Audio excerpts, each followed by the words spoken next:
All right. Yeah, thanks for having me. My name is Jean, VP of Product at Lyst. If you're not familiar with Lyst, it's a premium fashion marketplace. We've got over 160 million global shoppers, and it's a big data challenge, actually. So I'm going to be taking you through a really powerful technique. It's very simple. There's nothing magical about what I'm going to show you, but it's been very, very helpful in helping me get up to speed with new team cultures, a new discipline, a new kind of area, and I think everyone will probably find this very, very familiar. So first, I actually want to take a show of hands of who has actually changed jobs during the pandemic. Right, yeah. And how many of you actually onboarded remotely even after the pandemic? So had a remote onboarding experience. Great, yeah. And how many of you are changing jobs or starting something new right now? Okay, all right, not that many. Okay, you don't have to say. I know that could be a bit sensitive. But regardless of that, and whatever you may have in the future, or whether you want to have a bit of a reset moment, I think this technique will actually be really helpful for you. So yeah, let's dig in. So I'm just going to give you a bit of a potted history of who I am. So my background is in actually product for scientific sort of scholarly tech, and then I switched right in the sort of beginning of the pandemic to a new role at the BBC. So I was heading up product in their machine learning department. They had literally just gone remote about a couple of weeks prior, and it was slightly uncomfortable because, as you can imagine, the BBC is quite huge. There are 22,000 people. They were getting in a big rush to get everyone remote first, and really protect broadcast critical staff at that time and just keep those people on air, essentially. So everything was very different. We had a very big department, a lot of kind of settling in, but one of the big challenges was that I was coming into a very established department as a new leader, having never met anybody, never spent any time really in person, and had to get everyone kind of focused, motivated, but also in a good position of trust with me personally, just through a tiny Zoom window. So that was a bit challenging. This technique helped me quite a lot, and this is sort of where I honed this at first. And then if you sort of fast forward a little bit, as we came out of the pandemic, I changed roles to my current one at Lyst. And this was where hybrid working was starting to be a thing. So some of the onboarding was still partially remote, some of it was in person. But again, same technique, very simple, but really helped me get going in quite a short period of time.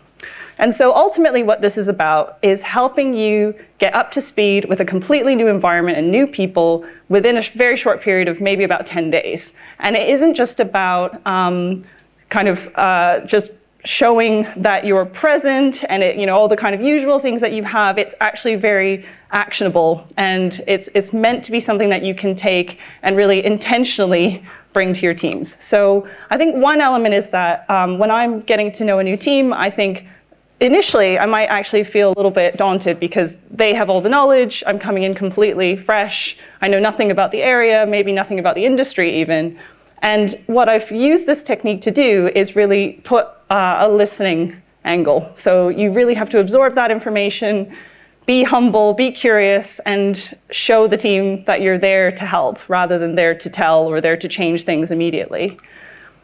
The other element is about leadership. So one of the kind of key things, and I'm in a VP position, so I'm not in CXO, but I want to inspire confidence with the CXO very quickly by indicating that I have a good sense of what things are like on the ground, essentially. How are people feeling? What are some of the challenges? Do they match up with their own expectations?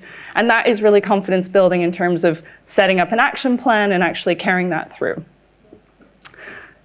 So this is where there's no magic. It is very simple and something that probably all of you do regularly at various points in your career. It's really to adopt the mindset of a user researcher.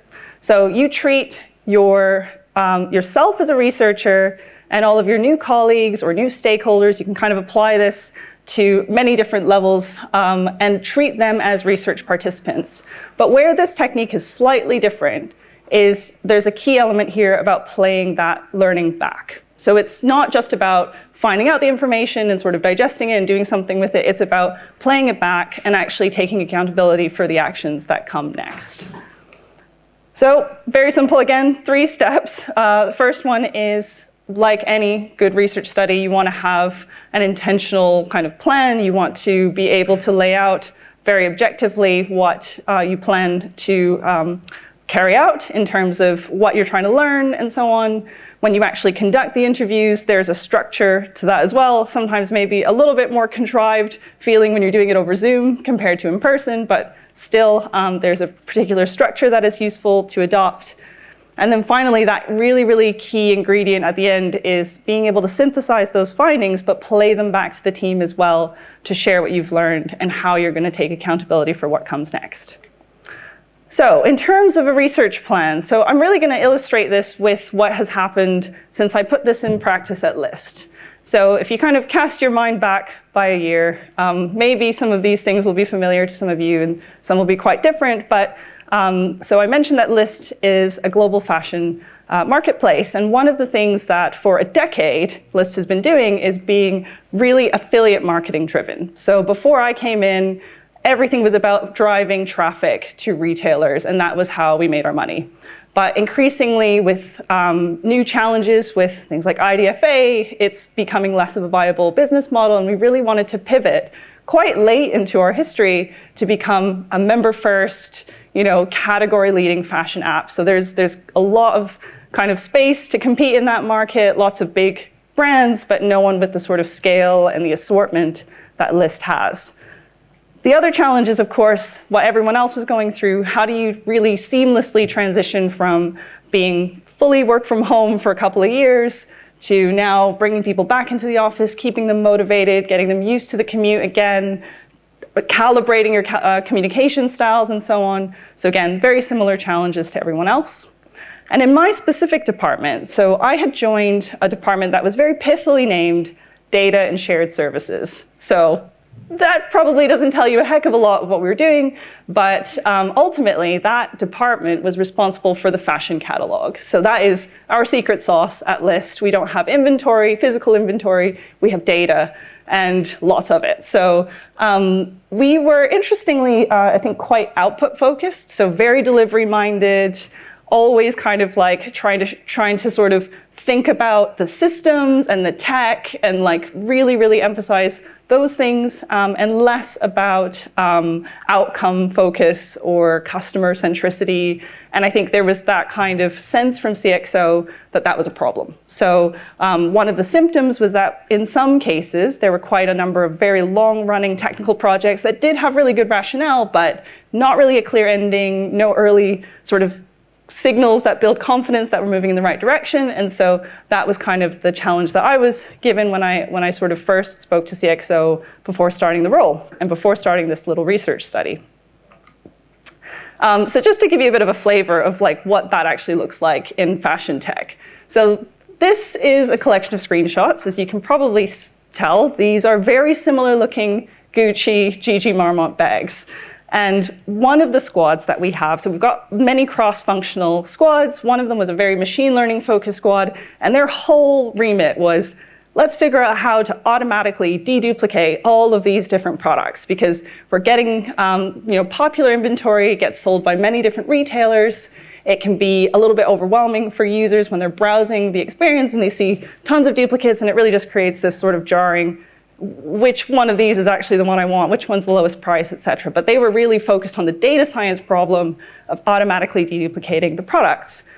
But at the same time, they didn't really have a really clear sense of how much further to take this. So like the tech was good, and there were a lot of really good practices, but like, what do we really need? Are we really doing enough?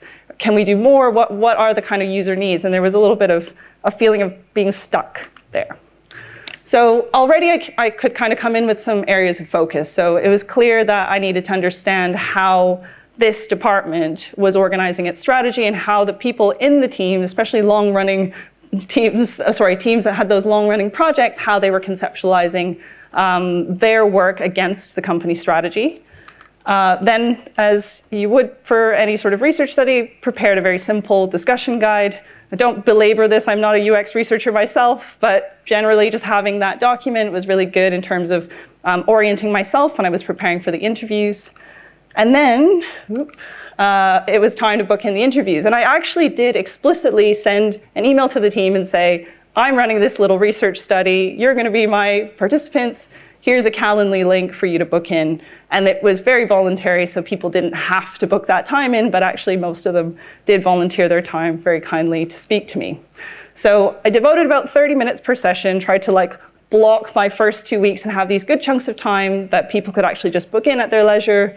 And ultimately 25 people out of probably about 30 or so responded and booked in time, a nice mix of disciplines so that I could get a good feel from all around the team and not just rely on what I was hearing from my direct reports and product. And these were the 4 questions that I used. And I think 4 is probably a good number, even though you're probably bursting to ask many, many questions. It's really important to kind of stick to the script, ask the same questions to all the different participants. That way you get, it's not purely scientific, of course, but you get a bit of a spread of comments from everybody. And as you can tell here from these comments, like how do you find out what each squad is working on next, or what are our short-term priorities? Like it's very non-judgmental, but very open-ended, because the idea is that you want them to tell you, even if it's wrong in the sense that it doesn't align with the strategy or anything like that, it's still really important to ask and understand that perception so then you know how to tailor your communications back. So my favorite question out of all of these is always, if you had a magic wand and you could change anything at all about the company, what would you change? And you get some really interesting responses here, because some of it obviously will be related to the product. Some of it will be more related to just like compensation, or in our case, actually a lot of comments around the hybrid working setup and how that had been communicated. And all of those are really important bits of information that even if you don't directly have to influence that in your role, it's still useful to know, just gauging that sort of pulse of the department.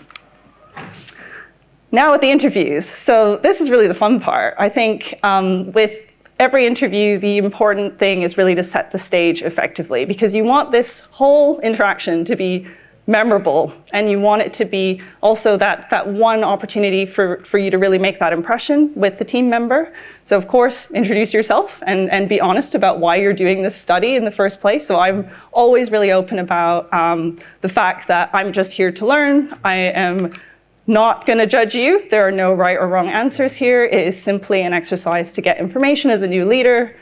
And then also that everything they say will be confidential. So it'll be anonymized when we analyze the results. It will be anonymized when I present that back to CXO and to the team. But ultimately, just be open with me, and honestly, no judgment. And I think the most important thing, and this is probably the trickiest thing if you're doing this on your own, you usually maybe would have had a note taker if you were doing an actual user research study, but in this case, it's just you. So you'll have to kind of, forgive me for doing some scribbling, and be taking lots of notes, because these notes are very, very essential to refer back to when you come to analyze everything. And obviously, this kind of interview structure is just a suggestion, but what I've found has been very effective, especially on Zoom, when it is very awkward and very contrived, and you're just seeing someone through that little screen, is just to really break the ice and ask them something about themselves, something about a hobby, or share, if they don't seem very forthcoming, share something goofy about yourself, something different that's out of work. And that really kind of calms down the mood a little bit, because people are always a little bit anxious. You know, why am I talking to someone in like leadership or C-suite? It's naturally going to feel a little bit uncomfortable, but just say, hey, I'm human, you're human, we can connect on something. There's definitely going to be common ground. So yeah, start with the fun stuff, and that generally can sort of make things a little bit easier, and the kind of honesty will flow from that. And then, of course, the rest of the interview, so usually a good 15-minute chunk of time has to be devoted to like speeding through those questions.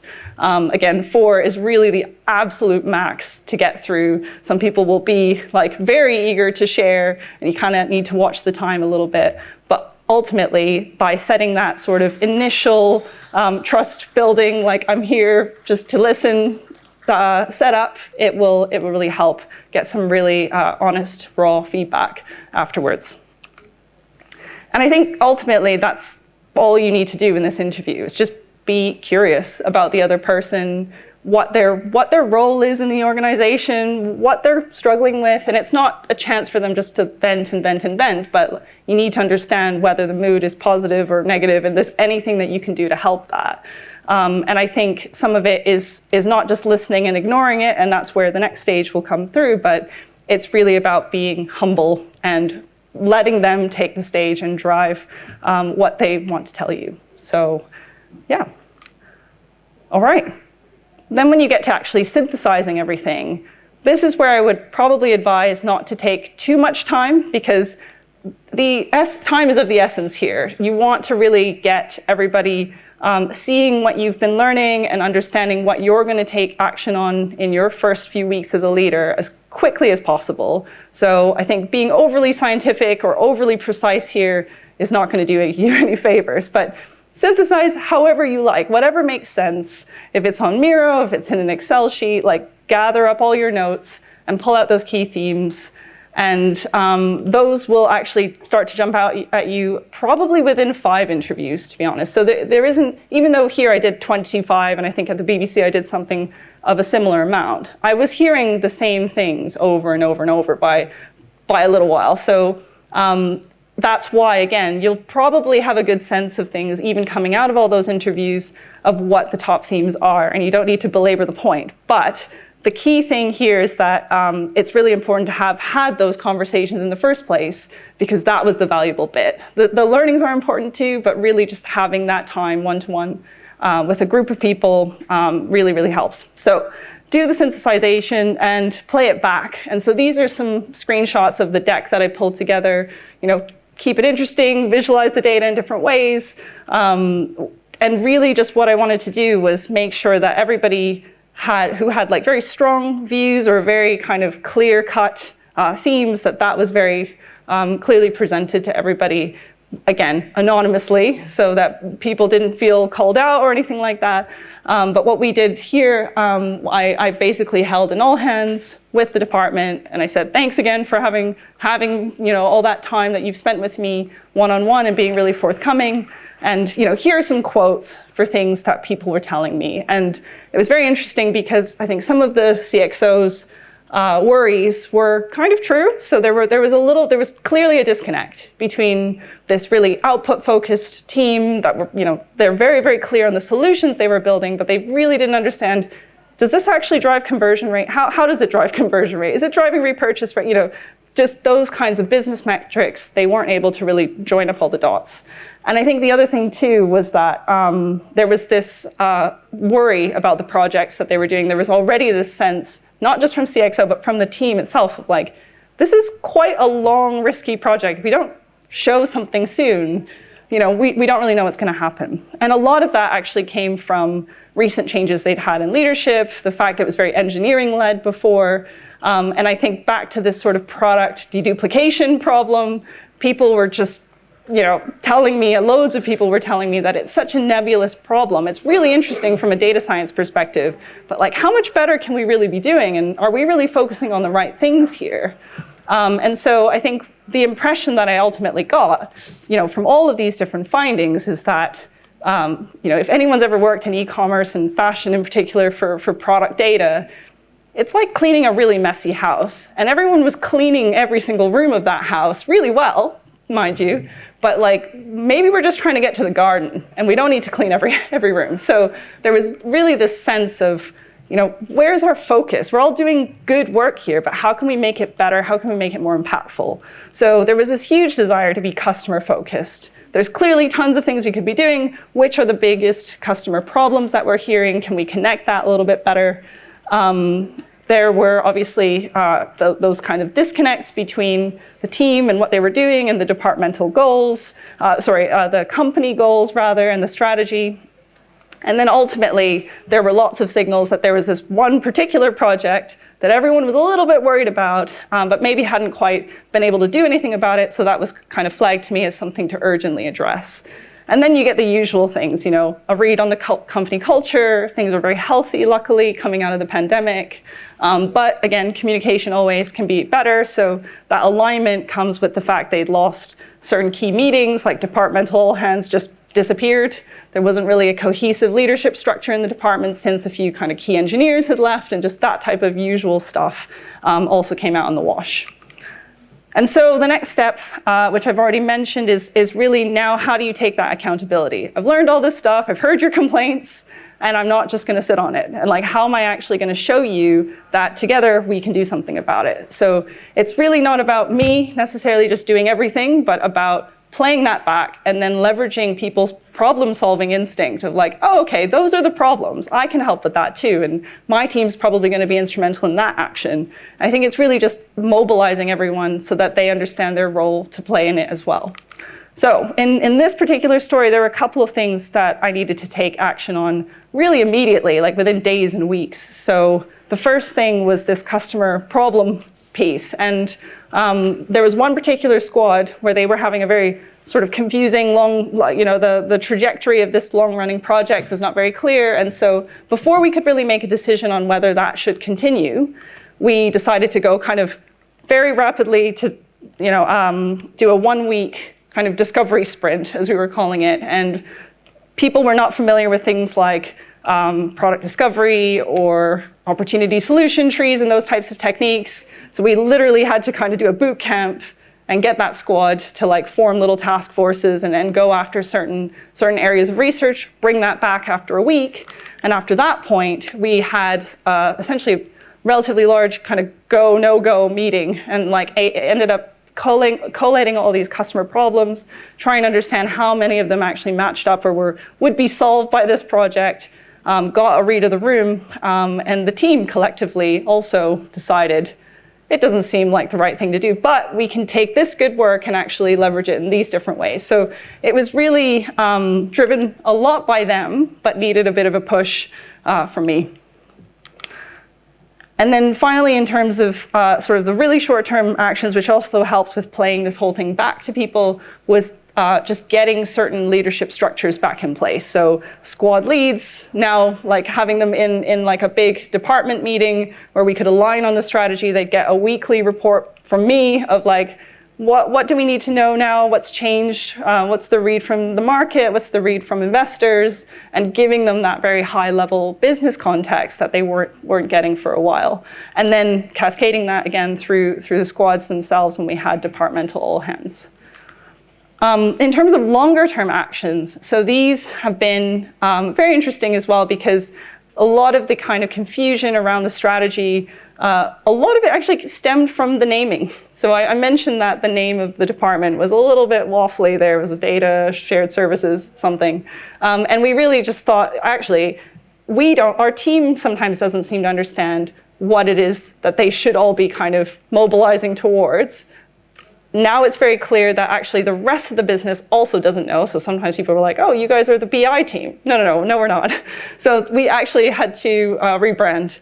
And so we renamed the the department to be the catalog department. And that made it much, much clearer. The product is the fashion catalog. All the things that we integrate with lots of retailers, that is the product. And in terms of restructuring as well, there were some sort of shifts we had in product and engineering that kind of enabled us to be a little bit more effective in mobilizing our resources. And so that was one key thing that fell out of that study. Following on, there were lots of work done as usual to kind of align against company OKRs, similar sort of feedback, but a bit of a longer, slower burning exercise.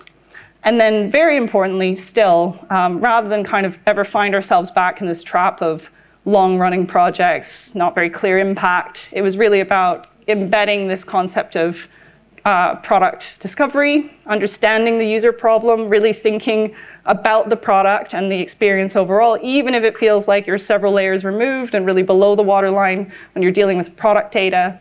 And then also just having the ability to experiment and actually test very, very simple things with the product catalog and features within the catalog that just were not very easy for people to conceptualize before. So it has been 1 year at Lyst. It was my first experience in e-commerce, and I have to say it was a bumpy ride with all the fun stuff that's happening in the wider world.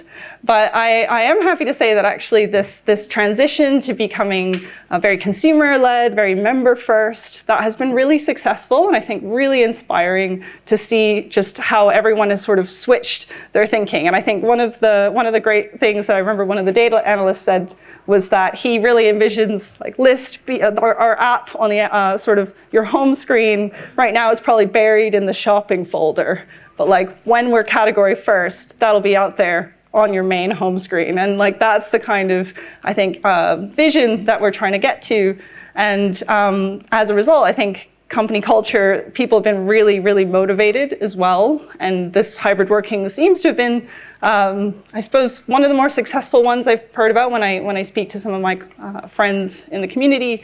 It helps that we have a gorgeous view of London, you know, Tower of London and Shard and everything. So I think, and free snacks, that those types of things have been lovely. But very happy to say also in the catalog department, this alignment with the company outcomes, that we're measuring ourselves against the same KPIs. It isn't just sort of like lots of internal metrics, very back-end or engineering-heavy kind of metrics, which are important too, but really shifting to think about the customer. Part of our restructuring involved actually bringing the customer care team into the catalog department because so many of our queries have to do with sizing and returns information and product information and availability and that type of thing. So really connecting the customer care team directly with the teams working on those systems has been amazing. And as a result, building up the product team within that department as well. We didn't really have that many product managers before, so getting that whole team established so that we're really pushing a customer-centric view, that has been really fun.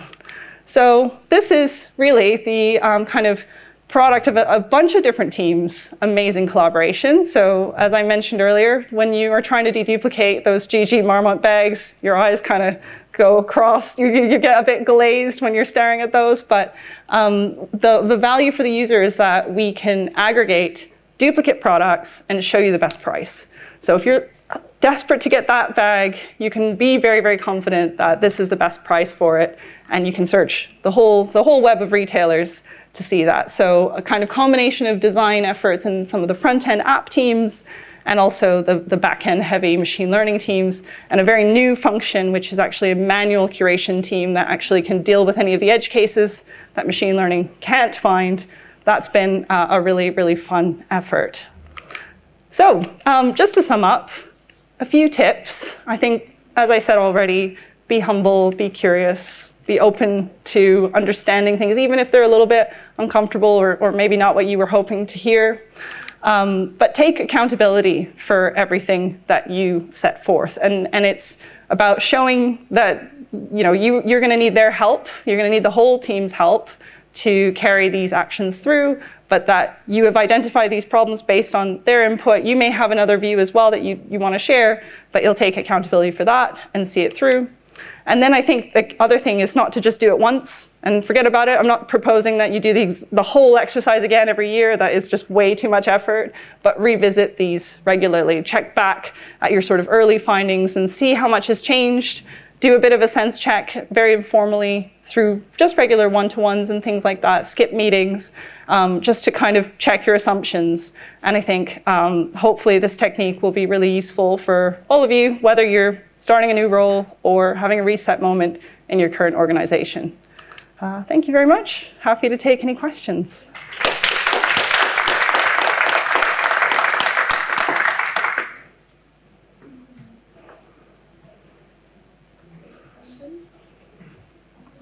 Hello, thank you for that great talk. I have a question that I don't know if you will have faced, but it's something that I work with. So I have a team that's spread across 2 countries, 2 geographies. And sometimes I find some things that work really well in the UK don't work that well elsewhere and so on. So I just was wondering on your thoughts about if you have tried this multiculturally, what you've seen, any other thoughts or comments on that? Yeah, that's a good question. I haven't tried it multiculturally, only multi-city, I suppose. So at the BBC, we have offices in Salford, in Glasgow, in London. And so sometimes there will be regional differences. And I think, as an example, one of the things that people commented on was that, the London team seemed a little bit, not cliquey, but like you kind of, those people seem to be a lot more closer knit. There's more of them, so then they feel a little bit kind of off on their own if they're just the only data scientist in Glasgow kind of situation. I think it's actually probably more of a lens you could put on the analysis, that when you're trying to ask these questions and then look at the results, like, are there any themes that emerge in those regions that just seem different and so need a little bit of special care, special attention? But yeah, I think that's a really interesting challenge, actually, because yeah, culturally you can't also just maybe implement some of these actions in exactly the same way, and people will respond to them quite differently. So yeah, having that temperature read and maybe even a soft launch of the deck to just say, like, what do you think of this? That might be helpful as well.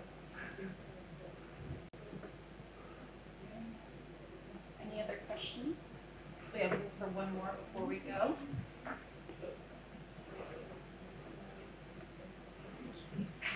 Yeah. That was kind of focused internally towards your teams. Have you tried that approach, and to what sort of success with internal stakeholders and things like that? Yeah, that's a great question. So I did that more with the BBC than I did at List. The List is a much smaller organization, so that was kind of the reason for it, and we had a few more kind of focus problems that CXO wanted to dive into. At the BBC, it was interesting because it was hugely nebulous. So there were one of the things that the team had identified at that point was actually that stakeholder relationships were a bit fraught. So it was really helpful for me to almost be like, hello, I'm a newbie. I know that you're a key stakeholder of this department. I'm just going to ask you some very general questions. And that actually went over very well because I think people like when you're curious, and they respond well to that. So it was in some way a helpful stakeholder relationship building exercise. So even just to interview them and then to play it back, it was to share the deck. So I didn't necessarily always go and like present it back to them, but I'd be like, hey, thanks for your time the other day. If you're interested, here's like 5 slides that kind of outline, and there's a little bit of a split between how the stakeholders kind of perceived the work that was being done in that team. And some of it can be pretty blunt, and this is how maybe we can work together a little bit differently in the future. And I think also by having that asset of the deck, at the BBC we actually had changes in leadership, senior leadership, over the course of the 2 years or so I was there. And so even just to help the new chief product officer on board, it was like to share that deck and explain what had been done. And those types of things, again, can sort of give your stakeholders different ideas, but also